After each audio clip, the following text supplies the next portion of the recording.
it's all about the fans, and that's a point I try to make in the book that, you know, we talk today about standing up to power. Well, who did? Jerry did. He's the first American author to sue his publisher. And the reason that this finally happens, that this pension finally happens in 75, is totally because of the fans. Jerry wrote this, he called it a press release. It goes on for more than 9 pages. It's like a long Oh my. rant, Right. although everything in it turns out to be true. The references to letters and whatnot all turn out to be accurate. But he sends this huge press release to 1,000 different media outlets. Newspapers aren't interested, radio, television, not interested. Ultimately, it's not the courts, it's not lawyers, it's not corporate America that helps them out, it's fans. Welcome to Ira's Everything Bagel, where I talk with intriguing people about everything, their passions, pursuits, and points of view. Please like, share, and subscribe. It really helps the channel, and I appreciate it. If you think you know the story behind Superman, think again. On this episode of Ira's Everything Bagel, I sit down with award-winning author and legal mind William Bernhardt.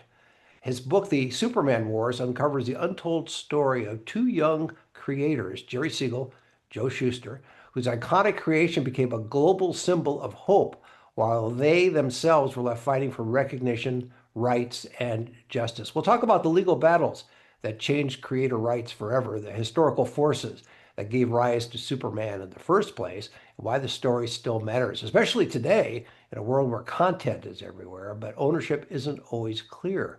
The Superman Wars, a battle for truth, justice, and an American icon, is available on Amazon, Barnes& Noble, Bookshop.org, and all the usual places. And for everything about William, go to williambernhardt.com, williambernhardt.com. Follow him on Facebook, Instagram, and YouTube. And William, welcome to the show. Hey, thanks for having me. It's good to be here. Yeah, it's a pleasure. So you're an award-winning author with more than 60 books to your credit, and we were It's talking true. before the show. It's amazing the output that you have, and they're all in Pig Latin, which is incredible how you're able to do that. I made that part up. No, that's no, it's still just as it's great, and people can look up. There's legal thrillers series, Daniel Pike and Ben Kincaid novels, and Yep. just keep going. And you're the founder of WriterCom, which we can talk about if we have some time as Oh, well. yeah, good. That doesn't keep disappearing into the bagels, but we can do that as well. So, Superman, I why? didn't realize those are bagels behind you. I thought it was like maybe a hedges or something. Now I No, get it. and that's why it's called Ira's Everything Bagel. Right. So there you have it. So what got you started in the world of Superman? Why did you decide to tackle this subject? Well, I'm a comic book fan from way back, but I didn't know that much. I knew a little bit. I knew there was a lot of controversy concerning Superman's creators, but I really started looking at it when I was researching my last novel, which was called Justice for All, and ends up diving into this whole art versus commerce conflict. And I started reading about what happened to Jer-rySiegel and his partner, Joe Shuster, who was the artist, and was simultaneously kind of shocked and appalled. Plus, there's 70 years of litigation. And I thought, what takes 70 years to figure out? And I couldn't really find a great explanation of it. I think sometimes people who haven't been to law school and been through all that have trouble reading the motions and the pleadings and appeals and wait, now it's back in the trial court. What's going on? I get it. It's hard for some people to figure out. So I thought this is something I could do. And that led me into learning. I didn't want it to be just about lawsuits. That'd be boring. You got to know the people involved. So I decided to focus on the writer, Jer-rySiegel, not in any way casting shade on his partner, Joe, the artist, but I'm a writer, I get writers. I understand writers. I can relate to a lot of Jer-rySiegel's story. So I decided to tell this, never-ending battle about the rights to Superman through the lens of Jer-rySiegel, and that turned out to be the Superman Wars. How did you research this? I'm sure I understand from a legal standpoint, you have access to all the case histories and Right. pleadings and all of that. That I understand, but I'm sure you went beyond that and got additional research. How are you able to do that? Are there libraries dedicated to this subject? Not entirely, but or yeah, I do want to collections make might be. it. Yeah, There are collections a lot might be of better. useful things. I do want to make it clear this book isn't just about the lawsuits. That's, a few chapters, but Right. let's face it, that'd be boring. No, No, I the understand. research probably ended up taking three times what I thought it was going to be, and I ended up traveling to eight different states to either talk to people or look at library collections. I ended up interviewing more than 50 people, some of whom have never spoken on the record before, and also went through all kinds of books, magazines, periodicals, a lot of, fanzines, amateur fan produced publications, or comic based magazines from many years ago have preserved a lot of history because they interviewed some of these people while they were still alive. But that material is pretty hard to find. Though I found it. You don't have to look now, it's all in the book. The Well, Superman Wars. Some of it was just eye popping, though. There's stuff in here that's never appeared anywhere before. we all grew up with Superman, I think it's Right. fair to say. And so I think that's part of why your book resonates. The subject that here are the original artists, and I'll use that as a generic term, meaning writers and the artist who drew it, but they're both Hmm. artists in my Right. opinion. But they never got their due because of what? It was a sign of the times, the way the contracts were drawn at the time. And why did it take all these decades of litigation? Yes. Well, I mean, first it has to be said that Jerry and Joe were young and inexperienced. I mean, Jerry came up with this idea when he was in the 11th grade, for Pete's sake, and ran across town to get his best friend Joe to draw it for him. And then he spent years aggressively trying to market it. Jerry's idea was he wanted a newspaper strip because at this time, in the middle of the Depression, the mid 30s, newspaper strips were a big deal and they could be very profitable. Comic books just launched in 35, and at this point were considered kind of scruffy, low class, not nearly as prestigious. And so Jerry spent years trying to get a newspaper strip, and it was only after he'd exhausted every syndicate out there that he considered publishing with a comic book publisher that he knew because he'd done other work for this guy. His named Major Nicholson. He was a writer also, and he was a fascinating character. And that's who Jerry thought he was getting into bed with because he trusted the Major. Unfortunately, just like a heartbeat before Superman debuts, the company is taken over by a guy named Harry Donenfeld and his partner, Jack Leibowitz. Donenfeld had a history of mob connections. He was rum running during Prohibition. He'd been indicted twice for pornography, and he was looking for something safer he could publish. And that's why he took over the comic book company. He didn't know anything about Superman or any of this stuff, but you know, less than a year before Superman debuts, he's a millionaire. Jerry and Joe, unfortunately, are not because they've signed away there in order to get it published. One of the clauses in that initial letter agreement said that they surrendered the rights to all the characters. So, yeah, they got in print, and Superman was a huge hit, but they lost control. Is there something to be said for, if you're clear-headed about it, Hmm. if you are those two guys, you're immortal in a way, your fame is forever because you're associated with the creation of Superman. Is it worth it in some cases to give up control, to give up money, to give up rights in exchange for that fame? Well, that's a question for every individual. I mean, I would say no, but I don't believe this is the only way Jerry could have gotten it published. I think there are a lot of comic book publishers that could have done just as good a job with it. He Sure. just didn't end up there. And unfortunately, Jerry lost his father when he was 17. He had no one to advise him, no one with any business experience. Joe's dad was an elevator operator at a nearby hospital. So they were kind of on their own. They were on their own. They didn't have an agent, they didn't have a lawyer. I wish they had. The whole history of comic books might have been different if they had, but they didn't. And of course, they did make some money in the early days, good money given that it was the Depression and whatnot. But less than 10 years later, they've not only been fired, their names were stripped from the Superman feature. And, I don't think any amount of money would have ever caused Jer-rySiegel to agree to that. He was proud of what he had done, and taking his name on it was just heartbreaking and I think fundamentally immoral. We can argue about the legal Right. aspects, but stripping somebody's name off their own creation, that is just wrong. Well, does he, because I was aware of both of their names many Mhm. years ago. So clearly, despite their names being stripped from the record, they remained in the public consciousness. Not so much.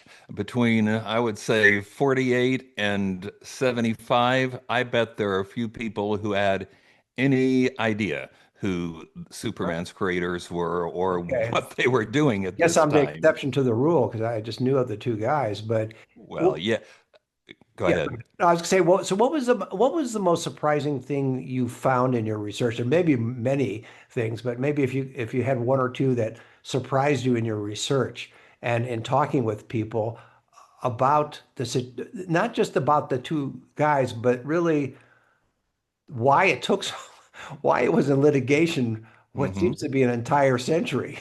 I mean, it's like Yeah. I'm exaggerating, of course, but still, why was it tied up that long in litigation? Well, part of it is because the copyright laws kept changing. A new act was passed in the late 1970s, which gave creators the ability to recover their rights, even if they've been assigned, after 50 years. Well, I would have made it less than 50 years, but whatever, that's the way it should be. And that's what gave an additional breath to the lawsuits. A lot of people remember what happened in 75 when Siegel and Shuster got a small piece of PR because people were fighting to get them pensions. Mhm. And the comic book company, which had been pretty unsympathetic up to that point, suddenly became sympathetic because the Christopher Reeve movie was being made, the first Superman movie, and they didn't want any bad PR.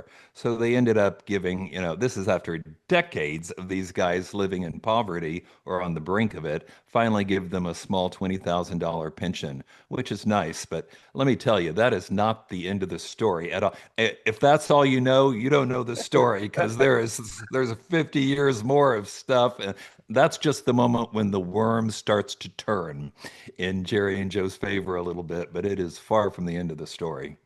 When you were researching and you were talking to people, going to various collectors and libraries where they had collections and you could research some of it. I know I asked you earlier if there was a library dedicated to that, and clearly there's not. But then I started to think about that, and maybe there should be because of Yeah, well, this amount I, of material.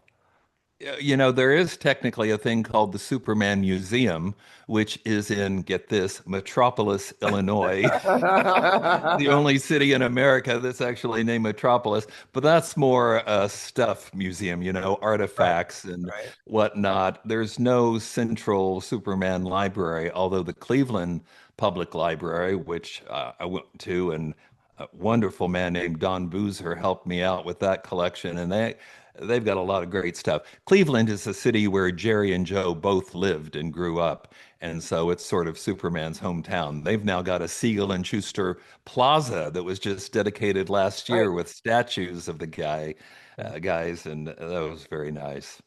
Did you find that there was support for Jerry and Joe from certain pockets of, I'll call it the industry, I don't know what else to call it, but whether it was comic books or it was television or it was movies, because again, there's the Superman TV series with Reeves Right, going back where 20. Jerry's name does not appear at Yeah, any time. right. So was there support from any of those quarters for the guys during this whole long run of litigation? Not initially at all. In fact, in 1951, I'll say, Jerry started a letter writing campaign, and some of his letters, to be fair, are way out there. He is clearly not in a good way. He's really upset about this. But he thought that the whole creative community would rise up and support him, and they did not. To the contrary, major figures like Jack Kirby, Joe Simon wrote letters to the comic company saying, "We just want you to know we're not a part of this.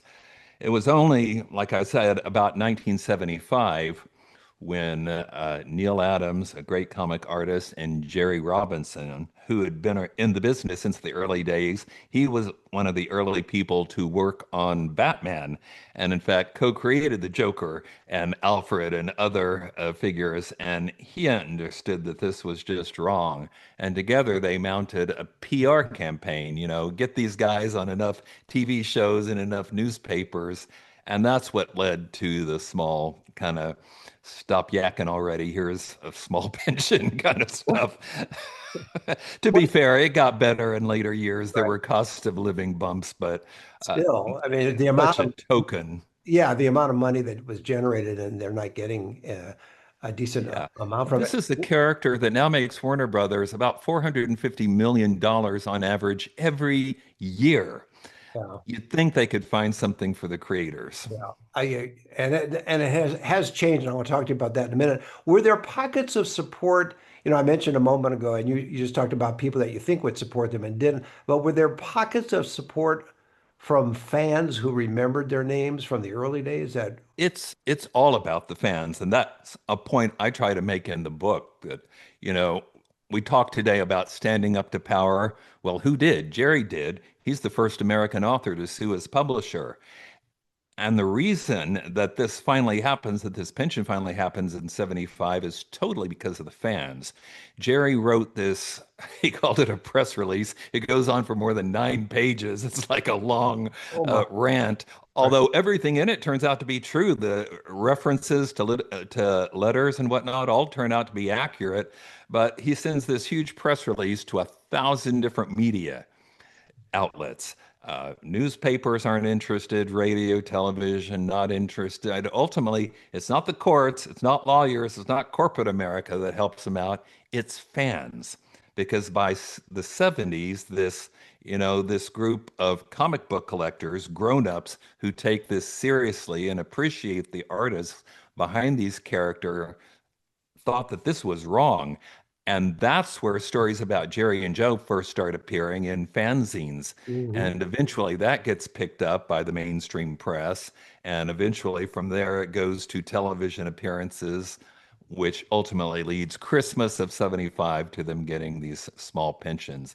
They did not, however, get any piece of Superman, not even a seat at the table to talk about Superman.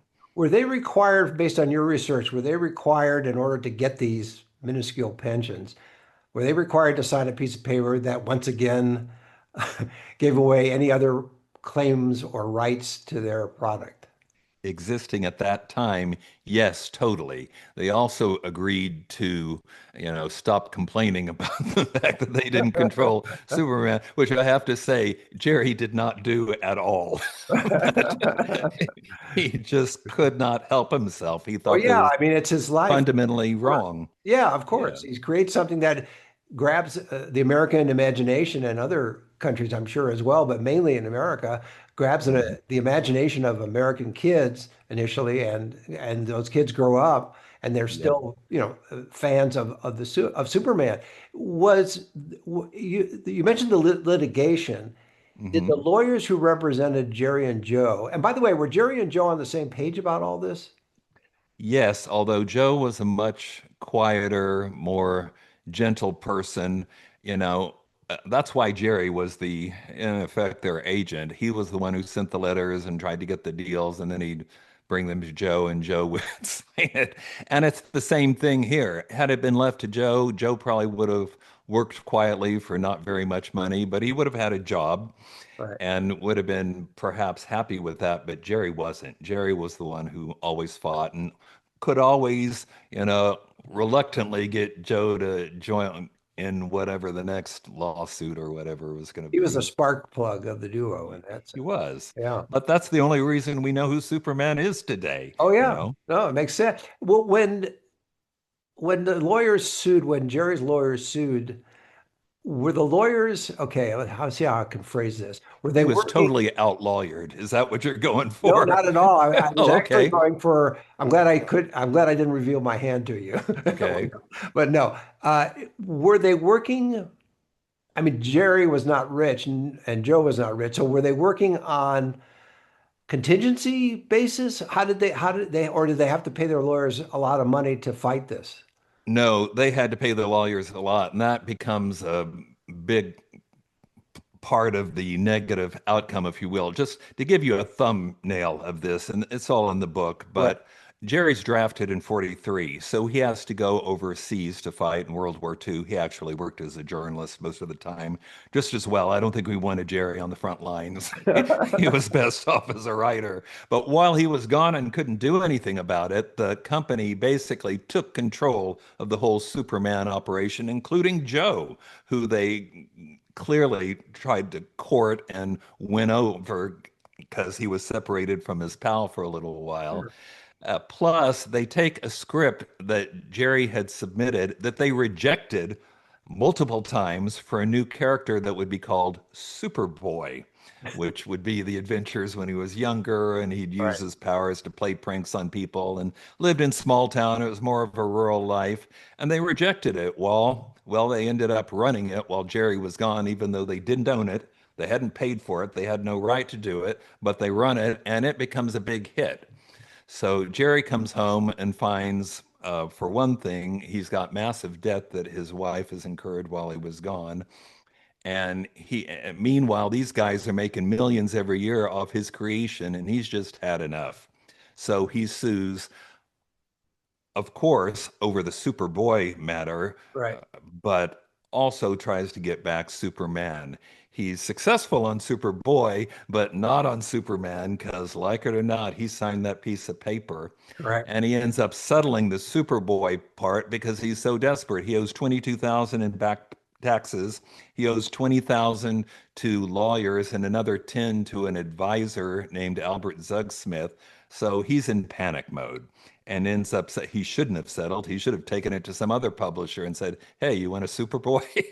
But instead, he he paid his debts, but This is it wasn't the depressing. right This is decision. very Yeah. depressing. The book again is called The Superman Wars, a battle for truth, justice, and an American icon. But isn't ultimately depressing, I have to say. There's going to be a happier ending at the end, Excellent. but I'll And save that. yeah, I'll save that. So there goes my hat again. The, when you talk to people, well, I don't think there would be any people that are still around from when Jerry and Joe created Superman, right? It was too No, far back in time. no, that's, almost 90 years now. Right. I mean, if anything, there might be one person who's 100 years old that might remember something. So you had to go to other sources in addition to the written material that you found and the art that you found. How did you decide or how did you plan your research in terms of talking with people? Were they mainly collectors? We talked about the collectors earlier on, and then obviously you went to the libraries. But Hmm. how did you determine who to talk to about this subject? Well, it wasn't really hard. If you could find somebody who's still living and, and knew these guys, that's somebody who talked to. Right. Uh, what I'm Well, but how most did you know pleased, how did you know who they talked to? I guess is my well, by doing the research, the okay. names start to emerge. Superman's got a long history. Jerry, of course, passed away in the 1990s, but his daughter, Laura, was still is still with us, and I really wanted to get her to talk. She has not talked on the record to people who wrote books in the past. In fact, and it took me months just to connect. And the first email I got back from her started, "I don't give interviews." And I thought, oh, well, this is off to a good start, isn't it? But I kept working and saying, well, could you fact check? Could you answer some questions? And, she ended up actually giving me a lot of information. Plus, I talked to her sons, Jerry's grandsons, who have also not spoken on the record before. So that was a real plus. So they I felt also, they felt that they could trust you after a while. I guess so, or maybe they just didn't want somebody writing a book about their dad and granddad without having some input in it.